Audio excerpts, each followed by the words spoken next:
عزیز دوستوں، بزرگوں اور بھائیوں، اللہ تبارک و تعالی اس دنیا کے اندر بہت سارے لوگوں کو منصب اور مقام عطا فرماتا ہے۔ بہت سارے لوگ ایسے ہوتے ہیں جنہیں اللہ تبارک و تعالی زندگی میں بڑے بڑے مواقع عطا کرتا ہے۔ وہ چاہیں تو اس موقع سے اپنے ذاتی مفادات حاصل کریں اور چاہیں تو ان اچھے مواقع کو ملت کی، مذہب کی، قوم کی خدمت کے لیے وقف کر دیں۔ کچھ لوگ ایسے ہوتے ہیں کہ جو کسی مقصد کے حصول کی طرف سفر تو کر رہے ہوتے ہیں، لیکن اس کے پیچھے زیادہ تر ان کے ذاتی مفادات کار فرما ہوتے ہیں، اور وہ اپنے دنیاوی مقاصد کے لیے، اپنے اور اپنے خاندان کے دنیاوی فوائد کے لیے کوشش کر رہے ہوتے ہیں۔ ایسے لوگ بھی محدود رہ جاتے ہیں، ان کی سوچ بھی محدود رہ جاتی ہے، اور کئی دفعہ کچھ تھوڑی دیر کے لیے ان کے نام ابھرتے ہیں اور پھر ہمیشہ کے لیے دب جاتے ہیں۔ کچھ لوگ ایسے ہوتے ہیں جو زندگی کے اندر اللہ کے لیے، اللہ تعالیٰ کی رضا کے لیے، رسول پاک صلی اللہ تعالیٰ علیہ وسلم کی خوشنودی حاصل کرنے کے لیے، دین کی، ملت کی، ملک کی سربلندی کے لیے آگے آنا چاہتے ہیں۔ میرا رب کریم قرآن مجید سورہ حج میں ارشاد فرماتا ہے کہ الذین ان مکناہم فی الارض، کچھ لوگ ایسے ہیں کہ اگر ہم انہیں زمین میں اقتدار دیں، زمین میں اگر ہم انہیں قابو دیں تو وہ کیا کریں گے؟ اقاموا الصلاۃ و آتوا الزکوٰۃ، وہ نماز قائم کریں گے، زکوٰۃ ادا کریں گے، وامروا بالمعروف، نیکی کا حکم دیں گے، ونہوا عن المنکر، اور لوگوں کو بری باتوں سے منع کریں گے۔ وہ دینی، فکری، اصلاحی انقلاب برپا کر دیں گے، نماز کو عام کریں گے، زکوٰۃ کو عام کریں گے، بھلائی کا حکم دیں گے اور برائی سے منع کریں گے۔ اللہ تبارک و تعالیٰ نے ان لوگوں کو جب اقتدار دیا، وہ کون لوگ تھے؟ سیدنا صدیق اکبر، حضرت فاروق اعظم، سیدنا عثمان غنی، حضرت مولا علی رضوان اللہ تعالی علیہم اجمعین۔ اللہ نے جب ان لوگوں کو اقتدار دیا زمین کے اندر، اللہ تبارک و تعالی نے انہیں نبی پاک علیہ الصلاۃ والسلام کی نیابت کے لیے چنا، تو ان لوگوں نے یہ انقلاب برپا کیا، نمازیں عام ہو گئیں، شوق سے لوگ صدقات و خیرات دینے لگے، بھلائی عام ہوئی، برائی کا کلا کما کیا گیا۔ ہمارے ہاں بھی لوگ احتساب کی باتیں کرتے ہیں، ہمارے ہاں بھی لوگ کہتے ہیں کہ میں رشوت خوری کو، کرپشن کو، ناجائز چیزوں کو ہمیشہ کے لیے جڑ سے اکھیڑ پھینٹوں گا۔ لوگ دوسروں سے مطالبہ کرتے ہیں کہ یہ سارے کام جائز کریں، لیکن خود اس پر عمل کرنے کو تیار نہیں ہوتے۔ یاد رکھ لیں کہ یہ جو احتساب ہے، یہ انسان کی اپنی ذات سے شروع ہوتا ہے۔ آپ جب نظام احتساب دنیا کے اندر مستحکم کرنا چاہتے ہیں تو اس میں پھر آپ کو اپنی ذات کو سامنے پیش کرنا پڑے گا۔ آج ہم بات کرنے جا رہے ہیں سیدنا فاروق اعظم رضی اللہ تعالیٰ عنہ۔ تو جناب عمر فاروق رضی اللہ تعالیٰ عنہ کا جو نظام احتساب ہے، انہوں نے اس کو گھر سے شروع کیا تھا، اپنے آپ سے اس کا آغاز فرمایا تھا۔ ہمارے ہاں یہ ہوتا ہے کہ جس بندے کے اکاؤنٹ میں اچھے خاصے پیسے ہیں، وہ بل جمع کرانے جائے تو اسے لائن میں نہیں لگنا پڑتا، مینیجر صاحب اسے آگے بلا لیتے، تو وہ بعد میں کیا کہہ رہا ہوتا ہے؟ کہتا دیکھو اللہ نے کتنی عزت دی ہے، مجھے لائن میں نہیں لگنا پڑا۔ بھائی لائن میں لگنا تو آپ کا یہ تھا کہ آپ سمجھتے کہ سارے مسلمان ہیں، مومنین ہیں، برابر ہیں، تو میں کسی کو تکلیف میں مبتلا نہ کروں۔ جب آپ آگے چلے گئے تھے تو آپ نے بہت سارے لوگوں کا حق مارا تھا، وہ لائن میں جو لگے ہوئے تھے ان کا وقت لمبا ہو گیا تھا۔ آپ نے تو اپنے آپ کو احتساب کے لیے پیش ہی نہیں کیا، بلکہ آپ نے کہہ دیا کہ جناب میرا تو رتبہ اعلیٰ ہے، لہذا یہ میرا حق بنتا تھا، مجھے تو استحکام ملنا چاہیے تھا۔ یہاں بہت سارے لوگوں نے اپنے حق میں چیزوں کو اور رنگ میں پیش کیا۔ سیدنا فاروق اعظم رضی اللہ تعالیٰ عنہ نے اس نظام احتساب کو اپنے گھر سے شروع فرمایا۔ حضرت عمر فاروق رضی اللہ تعالیٰ عنہ اپنے بچوں سے فرمایا کرتے تھے کہ جب میں حکم لوگوں کو کروں گا نا، اپنی رعایا کو، مسلمانوں کو میں کوئی حکم دوں گا تو تمہیں پہلے اس پر عمل کرنا پڑے گا۔ آپ فرمایا کرتے تھے یاد رکھنا، لوگ تمہیں اس طرح دیکھیں گے، لوگ اس طرح تمہیں دیکھیں گے جس طرح گوشت کھانے والا پرندہ گوشت کو دیکھا کرتا ہے. چیل گوشت کھاتی ہے تو کیا کبھی اس کو پیغام بھیجنا پڑا ہے کہ تو آجا یہاں گائے مر گئی ہے, بھینس مر گئی ہے؟ خود بخود اس کی نظر ہوتی ہے, وہ پہنچ جاتی ہے. جناب عمر فرمانے لگے میرے گھر والوں, میرے بیٹوں, میری بیٹیوں, میری اہلیہ, لوگ تمہیں اس طرح دیکھیں گے جس طرح گوشت کھانے والے پرندے دیکھتے ہیں. لہذا میں جب کسی کو عمل کروں تو پہلے تمہیں اس پر عمل کرنا پڑے گا جب میں کسی کو حکم دوں.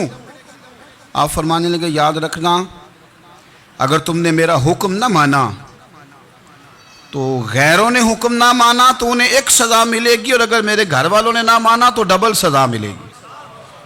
تم پر ڈبل سختی کی جائے گی کہ تم نے میری بات کیوں نہیں مانی. یہ نظام احتساب ہے. ہم نہ دوسروں کے بچوں کا گلا کاٹ کے اپنے بچوں کی خوشیاں لینا چاہتے ہیں. ہم چاہتے ہیں کہ دوسروں کے بچوں کے حصوں کا مال میرے گھر میں آ جائے. آ جاتا ہے. کچھ لوگوں کی سیاست چل جاتی ہے, کچھ لوگوں کا فریب اور فراڈ کام کر جاتا ہے, لیکن وہ گھر روشن نہیں ہوتے. ان گھروں میں پیسہ ہوتا ہے پر قرار رخصت ہو جاتا ہے. ان گھروں میں آسانیاں اور وسعتیں تو آ جاتی ہیں لیکن ایک دوسرے کا احترام ختم ہو جاتا ہے. سیدنا فاروق اعظم رضی اللہ تعالیٰ عنہ کا یہ طریقہ تھا کہ وہ اپنے بچوں پر سختی کرتے. آپ ہمارے ملک میں یہ نظام ہے, موجودہ حکمران ہو یا ان سے پچھلے, بچے سب کے ملک سے باہر رہتے ہیں. یہاں رہتے ہیں تو محلات میں, باہر جاتے ہیں تو بڑی بڑی آسائشوں میں. ان کے بچوں کے لیے قانون بھی الگ سے ہیں, قاعدے بھی الگ سے ہیں, اور ہمارے ملک کے اندر تو ایک باقاعدہ پروٹوکول کا سسٹم ہے. اس سسٹم سے گزر کر بڑے بڑے لوگ چلنا پسند کرتے ہیں. ہمارے زمانے میں بھی کچھ چیزیں سرکاری ہوتی ہیں خالص, لیکن عجیب نظام ہے نا, ہر چیز کا کرایہ بڑھ جاتا ہے, سرکاری دکان کا نہیں بڑھتا. باقی دکانیں 5-6 سال کے لیے ملتی ہیں, سرکاری دکان پہ آپ قبضہ کرنا چاہیں تو پورے 100 سال کے لیے مل جاتی ہے. چونکہ یہ عام عوام کی پراپرٹی ہے تو اس کے ساتھ جو مرضی کو سلوک کرے. ایک سرکاری چراگاہ تھی جس کے اندر جانور چرا کرتے تھے. ہمارے ہاں بھی پنجاب میں کچھ جگہ ہوتی ہیں تو ہم لوگ کہتے ہیں شام لاٹ ہے.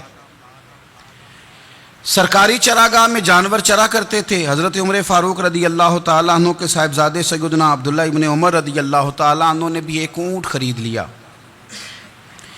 تو سب لوگوں کے جانور سرکاری چراگاہ میں چرتے تھے, آپ نے بھی اپنا جانور وہاں چرنے کے لیے, کھانے پینے کے لیے چھوڑ دیا. وہ جب اونٹ آیا تو پتلا تھا, کچھ دنوں کے بعد وہ فربا ہو گیا, طاقتور ہو گیا, موٹا تازہ ہو گیا.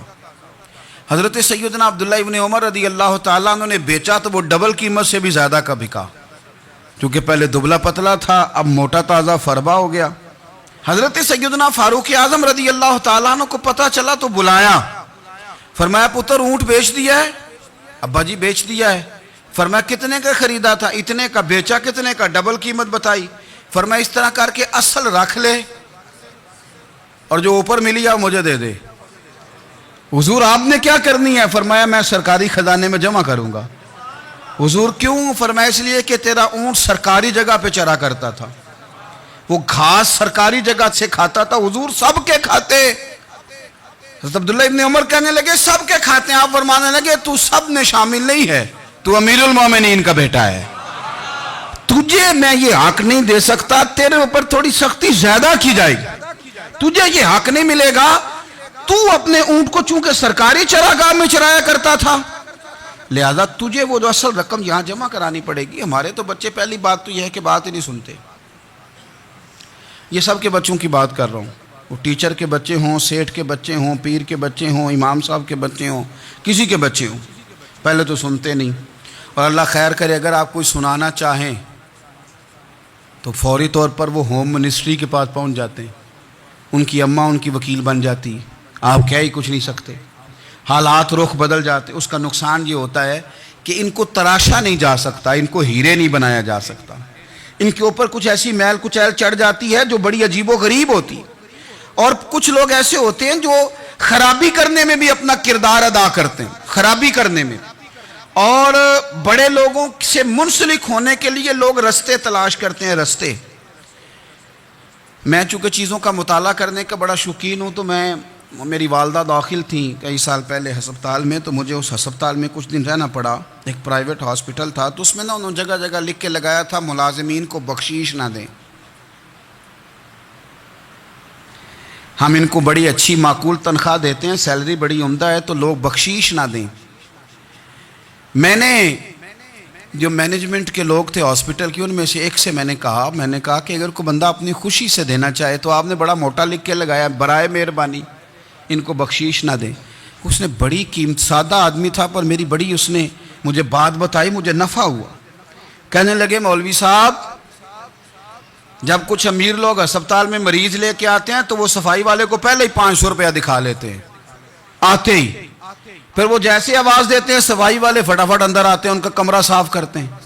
تو سارے تو بیچارے اتنے مالدار نہیں ہوتے کہ آتے ہی پہلے کام والے کو 500 دیں. پھر نقصان کیا ہوتا ہے کہ یہ جن کی ذمہ داری ہے بہت ساری ڈیوٹیاں کرنے کی، یہ ڈیوٹی نہیں کرتے. یہ پلٹ کے ان کے طرف دیکھتے ہیں جن کے گھر سے سالن صحیح آتا ہے، ادھر ان کی توجہ زیادہ ہو جاتی ہے. جو نوٹ ان کو زیادہ دکھاتے ہیں، جو پھل لے کے آتے ہیں تو آدھا ان کو دیتے ہیں. تو ہم یہ کہتے ہیں یہ کام ہی نہ کرو، یہ اپنی تنخواہ پہ کام کریں تاکہ ہر آنے والے کا درد سمجھیں، ہر ایک کو یکساں یہ سروسز فراہم کریں. تو ہم یہ کام کرتے ہیں.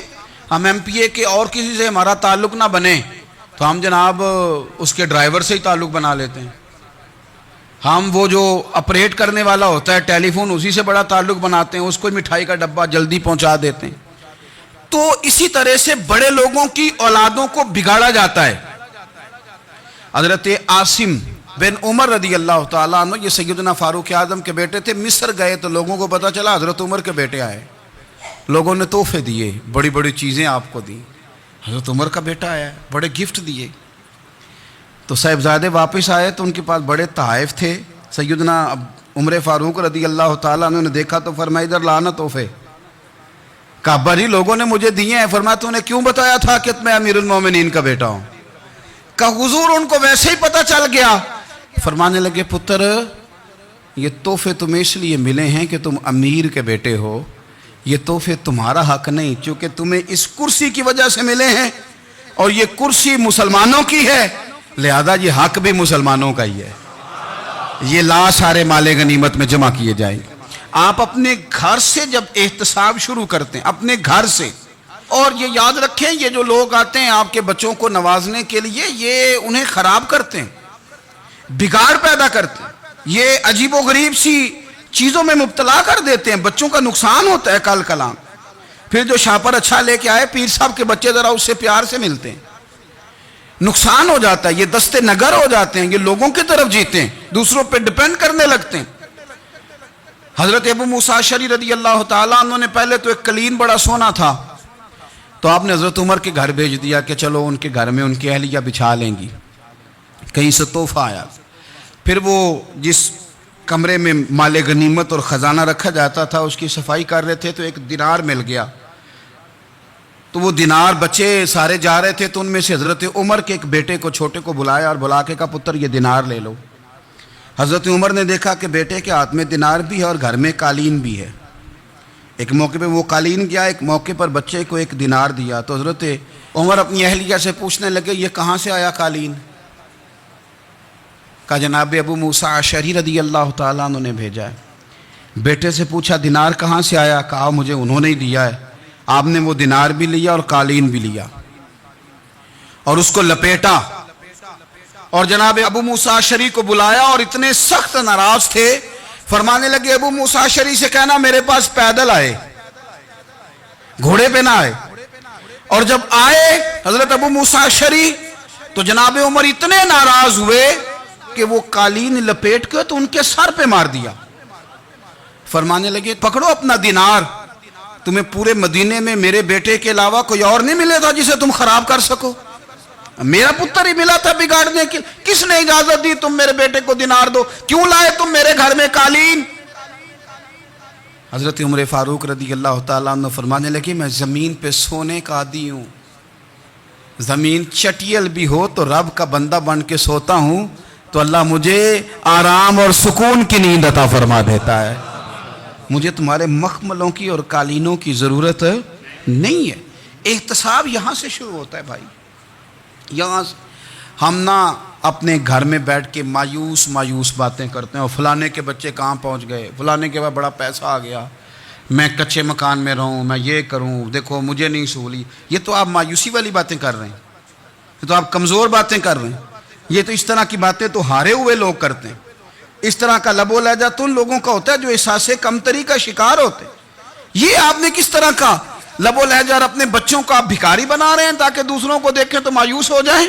اٹھ باندھ کمر کیوں ڈرتا ہے، پھر دیکھو خدا کیا کرتا ہے۔ آپ کا جو احساس ہے وہ اتنا خوبصورت ہو، آپ کے لہجے کے اندر اس قدر ٹھہراؤ ہو، آپ کو اطمینان آ چکا ہو، اور آپ کے بچے کبھی بھی کمپیریزن نہ کریں اپنا کسی کے ساتھ، کبھی بھی انہیں کرنے نہ دیں۔ آپ کبھی وہ کبھی یہ بات نہ کریں کہ فلانے زیادہ اچھا کھاتے پیتے ہیں تو ہم کدھر ہیں، کرنے نہ دیں انہیں بتائیں کہ بیٹا اپنی مٹی پہ چلنے کا سلیقہ سیکھو، سنگ مرمر پہ چلو گے تو پھسل جاؤ گے۔ ان کو بتائیں کہ جو تمہارے پاس ہے یہ خدا کا عطیہ ہے، اسی پر تم نے قناعت کرنی کبھی بھی۔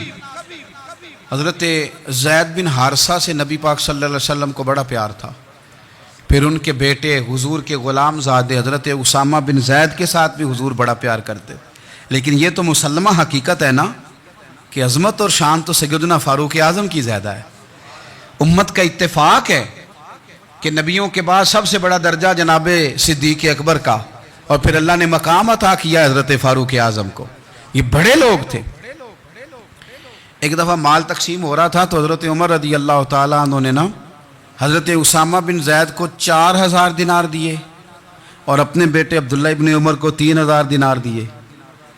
تو حضرت عبداللہ ابن عمر گھر جا کے کہنے لگے، ابا جی اسامہ میں وہ کون سی خوبی ہے جو میرے اندر نہیں، اور اسامہ کے باپ میں وہ کون سی خوبی ہے جو آپ کے اندر نہیں۔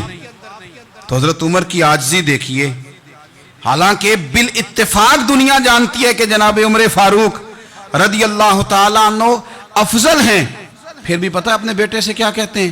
فرماتے ہیں وہ سن یار، وہ خدمت گزار ہیں نبی پاک کے، وہ بھی حضور کے گھر میں ڈیوٹی کرتے، نوکری کرتے، اور ان کے بیٹے بھی حضور کی نوکری کرتے، یہ خدمت گزار ہیں۔ فرمانے لگے اگر تو نے پوچھ لیا تو سن، پھر میری تو رائے یہ ہے کہ تیرے سے زیادہ اسامہ بن زید حضور کی نظر میں پیارے ہیں، اور اسامہ کا باپ تیرے باپ سے زیادہ نبی پاک کا پیارا ہے۔ کوئی کمپیریزن کرنے نہیں دیا، بچوں کو کسی ایسی جگہ کھڑے ہونے نہیں دیا۔ فرمایا یہ وجہ ہے، یہ انداز ہے کہ تو زیادہ پیارا ہے۔ حضرت عمر فاروق رضی اللہ تعالیٰ عنہ پسند نہیں کرتے تھے، ذرا برابر بھی پسند نہیں کرتے تھے کہ کوئی شخص اور مال آتا تو اپنے رشتہ داروں کو نوازنے سے بچتے۔ مال غنیمت آتا ہے نا، ہمارے ہاں تو اللہ خیر کرے جب کوئی بندہ کونسلر بنتا ہے، چیئرمین بنتا ہے، تو ٹھیکہ کس کو دیتا ہے؟ کوئی چلو بھتیجا مل جائے، کوئی بھانجا مل جائے، کوئی چھوٹا بھائی، اسے بھی کام مل جاتا ہے ساتھ۔ نوازنے پہ لوگ آتے ہیں تو وہ تلاش کرتے ہیں کہ کہاں کہاں کو میرا ہے، وہ ٹینڈر ہی ان کے نام کے پاس ہوتے ہیں جن کی طرف ذرا نظر کرم زیادہ ہوتی۔ حضرت عمر فاروق مال تقسیم کر رہے تھے تو بیٹی آگے کہنے لگی، ابا جی رشتہ داروں کا بھی حق ہوتا ہے، آپ سب کو دیتے ہیں، آپ کے اپنے آپ کے قریب ہی نہیں آتے۔ تو حضرت عمر فاروق نے کیا لفظ کہے، کیا حقیقت ہے، کیا حسن ہے۔ فرمانے لگے پتر یہ مال تیرے باپ کا نہیں مسلمانوں کا ہے، جب تیرے باپ کا ذاتی مال ہوگا تو اپنے رشتہ داروں کو دے گا، یہ مسلمانوں کا مال ہے، یہ اسی حساب سے تقسیم ہوگا جو عدل کا حساب ہے، جو ترازو ٹھیک ہے۔ فرمایا تو مجھے یہ مشورہ نہ دے، یہ مسلمانوں کا مال۔ یہاں سے نظام احتساب شروع ہوتا ہے، یہاں سے انسان آگے بڑھتا ہے، اور پھر کوئی تکلف نہیں کسی پر حضرت عمر کا، کوئی چھوٹا ہے یا بڑا ہے۔ حضرت ابو سفیان رضی اللہ تعالیٰ عنہ سردار رہ چکے ہیں مکے کے، بڑے آدمی، لیکن نظام احتساب میں کوئی چھوٹا بڑا نہیں ہوتا۔ حضرت عمر فاروق مکہ مکرمہ گئے تو لوگوں نے کہا حضور جناب ابو سفیان نے نا گلی میں پتھر رکھے، اور بہت سارے لوگوں کو رستوں میں تکلیف ہو رہی ہے، تو حضرت ابو سفیان رضی اللہ تعالیٰ عنہ سے بھی لوگ کہہ دیتے تو وہ بھی اٹھا دیتے، لیکن لوگوں نے چونکہ وہ سردار تھے، بڑے تھے، تو لوگوں نے ان سے کہا نہیں۔ حضرت عمر جب آئے تو کہا تو جناب عمر نے پرواہ نہیں کی، خود آئے جناب ابو سفیان سے کہا یہ پتھر آپ نے رکھے؟ کہا حضور ہاں۔ فرمایا یہ بھی اٹھائیے، یہ بھی اٹھائیے، یہ بھی اٹھائیے۔ جب وہ اٹھا رہے تھے تو حضرت عمر کہہ رہے تھے شکر نہیں اللہ کا کہ عمر کہہ رہے ہیں اور ابو سفیان مانتے جا رہے ہیں. شکر نہیں. یہ نظام اعتصاب ہے کہ بڑا ہو یا چھوٹا ہو اس کو یہ حق حاصل نہیں ہے کہ مسلمانوں کو وہ کسی تکلیف میں کسی بھی صورت میں مبتلا کرے, کہیں بھی کسی جگہ بھی, اس کو یہ والی اجازت نہیں. حضرت سیدنا عمر فاروق رضی اللہ تعالی عنہ. پھر ایک اور بات تھی, میں کئی دفعہ یہ بات کہتا ہوں اور مجھے ذاتی طور پر اس کا بڑا تجربہ ہے. کچھ لوگ نا خوشامد پسند ہو جاتے ہیں, بڑی عمدہ تعریف کرتے ہیں, اوئے ہوئے ہو پول باندھتے ہیں پورے, آپ کے پاس آئیں گے تو کہیں گے جناب آپ سے زیادہ اچھا بندہ ہی کوئی نہیں. تو وہ نا آپ سے کام نکلواتے ہیں, پھر وہ کسی دوسرے کے پاس جاتے ہیں تو اسی طرح کا رویہ وہ دوسروں کے ساتھ کرتے ہیں. یہ عام لوگوں میں بھی مرض ہوتا ہے, عام لوگوں میں بھی. اور بادشاہ ہو بندہ اگر, پھر تو اس کا دل کرتا ہے میں اگر بادشاہ سلام ہوں تو دو چار بندے دیہڑی پہ رکھ لوں پر میری تعریف ضرور کریں. پابندی ہوتی ہے, لوگ یہ کام بڑے شوق سے کرتے ہیں. اور شیخ سعدی فرمایا کرتے تھے لکڑی کو گھن کھا جاتی ہے اور بڑے لوگوں کو خوشامد کھا جاتی ہے خوشامد. حضرت عمر فاروق رضی اللہ تعالیٰ عنہ اس معاملے میں بھی بڑے مضبوط تھے. ویسے مجھے اور آپ کو اچھا کون لگتا ہے؟ ہماری غلطیاں بتانے والا. ہمارے ایسا فرمایا کرتے تھے اپنے دشمنوں کی باتوں پر بھی غور رکھو, تمہارے دشمن تمہیں نکھار دیتے ہیں. تمہارے اندر جو کوتاہیاں ہوتی ہیں وہ تمہیں پتہ چل جاتی ہیں کہ یہاں میری اصلاح ہو رہی. ان پر غور کرو وہ کیا کہتے ہیں. حضرت عمر فاروق کی تعریف کی ایک بندے نے, کمال تعریف کی. وہ اس کا خیال تھا کہ رزلٹ بڑا شاندار آئے گا. بادشاہ کی تعریف ہوتی تھی تو پھر تھیلی جاتی تھی اشرفیوں کی, کمال رزلٹ آئے گا. تو حضرت عمر جب وہ پوری کر چکا نا بات تو فرمانے لگے تو خود بھی ہلاک ہوا اور مجھے بھی ہلاک ہی کر دیا ہے, خود بھی تباہ ہوا ہے مجھے بھی تباہ کر دیا. کس طرح کی باتیں کر رہا ہے. ایک بندہ اور آیا اور اس نے آ کے کہا کہ پوری امت میں سب سے افضل ہے فاروق اعظم آپ ہی ہیں. تو حضرت عمر فاروق فرمانے لگے تجھے تیری ماں روئے, ابو بکر تجھ سے بھی افضل تھے, تیرے باپ سے بھی افضل تھے, اور صدیق اکبر مجھ سے بھی افضل ہے اور میرے باپ سے بھی افضل ہے. یہ تو کس طرح کی بات کر رہا ہے. یہاں ہر شے ہضم نہیں ہو جاتی, فوری طور پہ لوگ ڈکار بھی پورا نہیں لیتے. قرآن مجید نے کہا فَلَا تُزَكُّوا أَنفُسَكُمْ هُوَ أَعْلَمُ بِمَنِ اتَّقَىٰ. اپنے منہ سے نہ کہو میں پاک صاف ہوں, اللہ زیادہ بہتر جانتا ہے کہ تم میں سے پرہیزگار کون ہے. اپنے منہ سے تعریفیں کرتے کراتے ہو, یہ مزاج چھوڑ دیں. حضرت عمر رضی اللہ تعالیٰ عنہ پسند نہیں کرتے تھے. ایک آدمی نہ چلتا تھا وہاں تو بڑا متکبرانہ چال کے ساتھ چلتا. حضرت عمر نے دیکھا, یہاں تک احتساب فرماتے تھے, زمین پہ زور زور سے پیر پٹکتا, چال بڑی اس کی متکبرانہ, لوگ بڑے پریشان ہوتے. حضرت عمر نے ایک دن سمجھایا, باز نہیں آیا. اگلے دن پہ درہ نکال لیا, لگائے 4 درے, فرمایا آج کے بعد نہ چلنا اس طرح مدینے میں پیر پٹک پٹک کے. اس وقت تو اسے غصہ لگا, لیکن کچھ دیر کے بعد نا جب غصہ اترا تو حضرت عمر کے پاس آیا, کہنے لگا حضور اللہ آپ کا بھلا کرے, آپ نے درے نہیں مارے, آپ نے تو شیطان بھگا دیا جو میرے ساتھ چمٹا ہوا تھا. چمٹا ہوا شیطان آپ نے مجھ سے بھگا دیا ہے. یاد رکھیں مسند امام احمد بن حنبل میں حدیث ہے, اللہ کے پیارے رسول صلی اللہ علیہ وسلم فرماتے ہیں جو دنیا میں متکبرانہ چال کے ساتھ چلتا ہے نا, قیامت کے دن وہ اللہ سے اس حال میں ملے گا کہ رب اس سے ناراض ہوگا. متکبرانہ چال سے نہیں چلیں گے. تو حضرت فاروق اعظم رضی اللہ تعالیٰ عنہ کا یہ طریقہ تھا کہ آپ خیال کرتے, اور پتہ کس طرح کا آپ کا مزاج تھا. فرماتے تھے تقسیم کرو, دوسروں کا بھی خیال رکھو. جس طرح بندہ دیوانہ وار نہیں لوگوں کا خیال رکھتا کہ بندہ بگڑے کوئی نہ, دیوانہ وار. کچھ لوگ تبلیغ کرتے ہیں رسمی, اور کچھ لوگ ایسے ہوتے ہیں جو لوگوں کی اصلاح میں دیوانے ہو جاتے ہیں. ان کی خواہش ہوتی ہے یہاں بھی بندہ ٹھیک ہو جائے, یہاں بھی بندہ ٹھیک ہو جائے, یہاں بھی بندہ ٹھیک ہو. کچھ لوگ کڑی نگرانی کرتے ہیں کہ انسان بگڑنے نہ پائے. حضرت عمر فاروق رضی اللہ تعالیٰ عنہ نا گوشت والی دکان کے پیچھے جا کے بیٹھ گئے کئی دنوں تک. وہ کہنے لگا حضور یہاں کیا ہے؟ فرمایا تو اپنا کام کرنا. گوشت والی دکان پہ بیٹھے, کام کر اپنا, نگرانی کرنے لگے حضرت عمر. پھر آپ نے نا وہ بندے پکڑ لیے. کون؟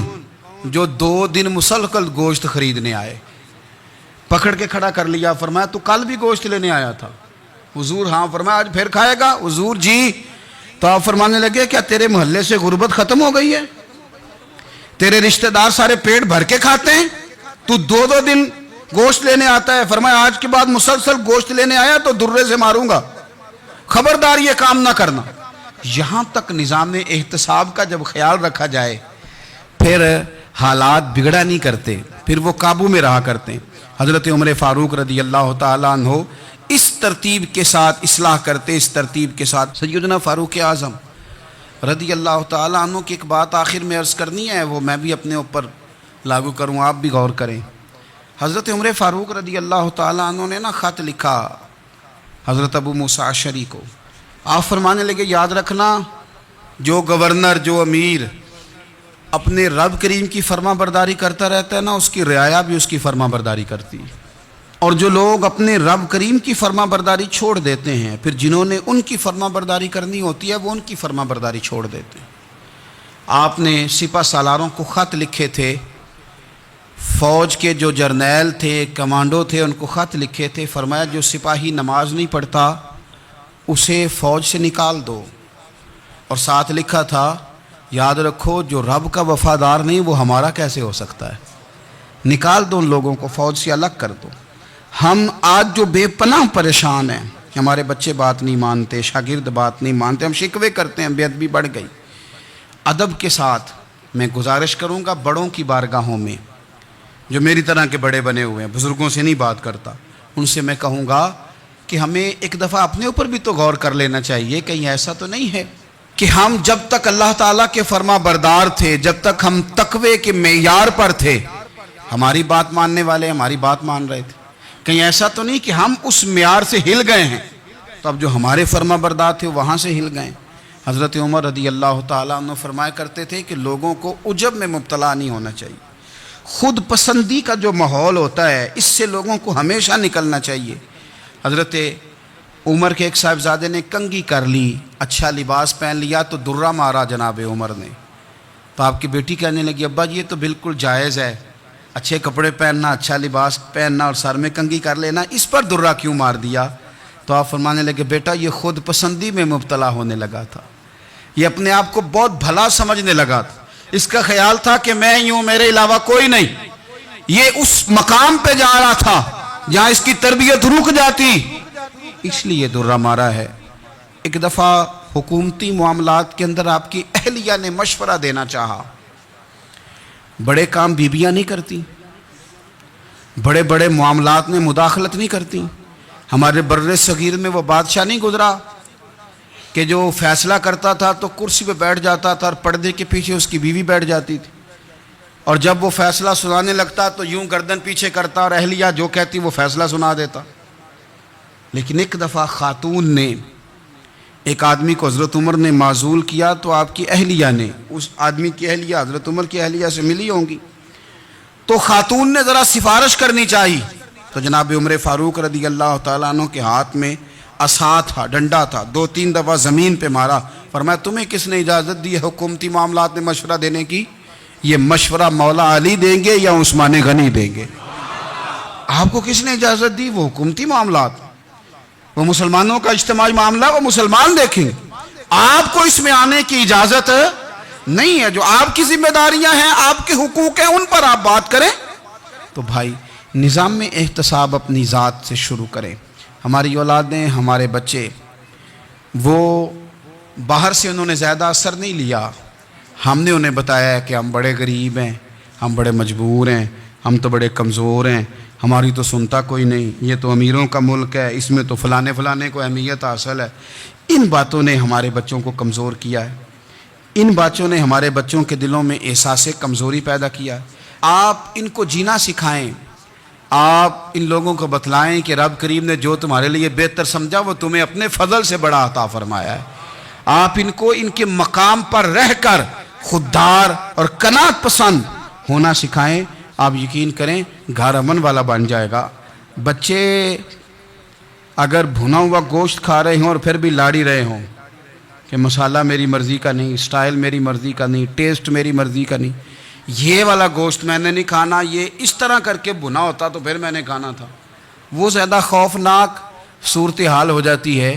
لیکن اگر ابا جی اماں جی گھر والے کھیتوں میں کام کر رہے ہوں اور بچے اچار کے ساتھ روٹی لے کے جائیں اور بننے پہ بیٹھ کے پھٹے پہ بیٹھ کے وہ پھر کھانا شروع کریں، اور جب وہ اچار آئے اور وہ ایک دوسرے کو کہیں کہ آج تو 2 کلے ہو گئے میرے کام کے، اس دفعہ تو دیکھنا ہماری فصل کتنی شاندار ہوگی، ایک دوسرے کو دیکھ دیکھ کے وہ ہنسیں اور مسکرائیں اور ان کی باتوں میں لذت ہو، اور پھر وہ کہیں کہ آم بڑے اچھے مل گئے تھے، دیکھو اچار کتنا سونا آ گیا ہے، دیکھو یہ کس قدر زیادہ اچھا ٹیسٹ ہے، تیل بھی بڑا اچھا ہے، گل بھی بڑے وقت پہ گیا ہے۔